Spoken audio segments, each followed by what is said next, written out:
Standard third students, welcome to the class. How are you? आप सब house में रहो, stay safe and keep washing your hands. ठीक है. और जब भी बाहर जाओगे घर से तो मास्क लगा के जाना. It is very important. आज हम क्या करेंगे? Today we will do question answers of the chapter which we have done, social studies chapter, the earth our home.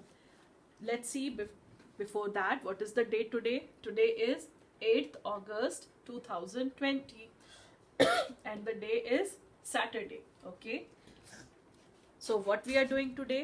We are doing question answers. अभी हमने चैप्टर पढ़ा था the earth our home, in which we learn कि earth पे life क्यों possible है, और globes क्या होता है, what are maps, then what is a compass, how many oceans are there, how many continents are there. तो ये सब what we have learned in this chapter, our earth home. ठीक है. So now let's do the question answers. Page number 18 आप अपनी book में से निकालो. So we will do question answers together. Why does life exist on earth? ठीक है. Why does life exist on earth? This was the first thing which we learn. तो यहाँ पे आंसर है life exist on earth because first it has air, it is surrounded by air. Second, it has water. About 3/4 of earth is covered by water, so we will write it has water. And third, it has the right temperature needed by all things to live. तो हम क्या answer लिखेंगे? Life exists on earth because it is surrounded by air, it has water, it has the right temperature needed by all living things to live. तो हमने ये तीनों points इसमें लिखने हैं. Alright. Second question is, what is a map and how is it more useful than a globe? तो ये हम ग्लोब्स एंड मैप्स में चेक करेंगे. इसके अंदर हमको इसका आंसर मिलेगा. तो यहाँ पे इसका आंसर है a map is a drawing of the earth और अ पार्ट ऑफ इट. ठीक है. So that we will write. And why it is more important, easy to use than a globe? इसका आंसर यहाँ पे है. A huge globe will be very difficult to carry everywhere. So that is why this problem is solved by the use of maps. So that is what we are writing here also.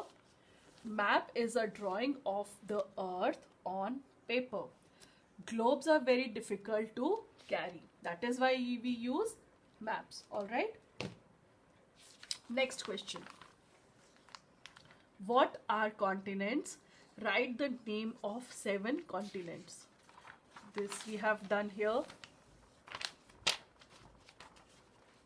Oceans and continents. तो ocean and continents में यहाँ पे लिखा हुआ है हमारा answer. Large areas of land are called continents. ठीक है. This is the answer which we will write. And 7 continents are Asia, Africa, North America, South America, Europe, Australia and Antarctica. All right.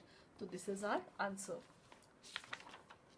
And last question is, what is the difference between horizon and coast? इसका भी answer हमको यहाँ पे मिलेगा last paragraph में. Here, horizon and coast. The place where the land and the place where the sky and the water meet is called a horizon, and the place where land and the sea meet is called the coast. ठीक है. All right. So these are the question answers which we will do. And next is the activity. E activity जो है वो एक crossword है. We will solve it. Okay. ये हमें clues दिए हैं. क्लूज के अकॉर्डिंगली हमने ये रीड जो एक्टिविटी है वो फिनिश करनी है. अक्रॉस. अक्रॉस मतलब ऐसे लाइन में. हॉरिजॉन्टल. Down means vertical. तो पहले हम क्रॉस में करेंगे. The number of planets in our solar system. ये सेकेंड नंबर का हमको क्लू दिया है. सेकेंड नंबर कहाँ है? ये यहाँ पे सेकेंड नंबर है. तो the number of planets in our solar system, correct, EIGHT. 8. The planet between Jupiter and Uranus. This is third number का clue. Third number. तो between Jupiter and Uranus, which planet comes? Jupiter and Uranus, Saturn. So we will write here Saturn, Saturn. Sixth number का clue है the instrument used to find directions. Sixth number कहाँ है? यहाँ पे. तो that is a compass. COMPASS, compass. अभी down, down मतलब straight. The ocean named after our country. हमारी कंट्री का नेम क्या है? इंडिया. तो इंडिया के नेम पे कौन सा ओशन है? Indian ocean.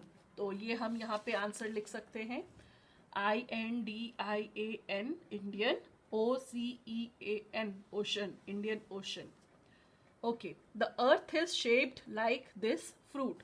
नंबर 4. नंबर 4 कहाँ है? यहाँ पे. तो अर्थ की शेप कौन से फ्रूट के जैसी है? Yes, orange. ORANGE, orange. और last, the continent in which we live. हम कौन से कॉन्टिनेंट में लिव करते हैं? अभी हमने रीड किया कि देर आर 7 कॉन्टिनेंट्स. हम कहाँ पे हैं? हमारा तो कौन सा कॉन्टिनेंट है? ये देखो यहाँ पे नीचे क्या शेप आ रही है? ये इंडिया. तो ये इंडिया की शेप है. इंडिया का मैप नीचे वाला पोर्शन है. ये कौन से कॉन्टिनेंट में है? ये ग्रीन कलर के कॉन्टिनेंट में है. तो ये क्या नेम है इस कॉन्टिनेंट का? इसका नेम है यस ASIA, एशिया. ठीक है. तो ये हमने करना है. Do this in your book. और ये अपनी नोटबुक्स में आप आंसर्स लिखो. सिर्फ आंसर्स लिखो. अच्छे से नीटली आंसर्स लिखकर आप सेंड करो. और जो इसमें मेन पॉइंट्स होते हैं उनको आप अंडरलाइन भी कर सकते हो. तो ये हमारा चैप्टर नंबर 2 है. पढ़ो एक बार आप और अच्छे से ध्यान से. तो आपको सारे आंसर्स भी समझ आ जाएंगे और आपको आपकी नॉलेज में भी आएगा, माइंड में भी बैठ जाएगा कि आपने क्या न्यू थिंग पढ़ी है आज अर्थ के बारे में. ठीक है. Okay, thank you.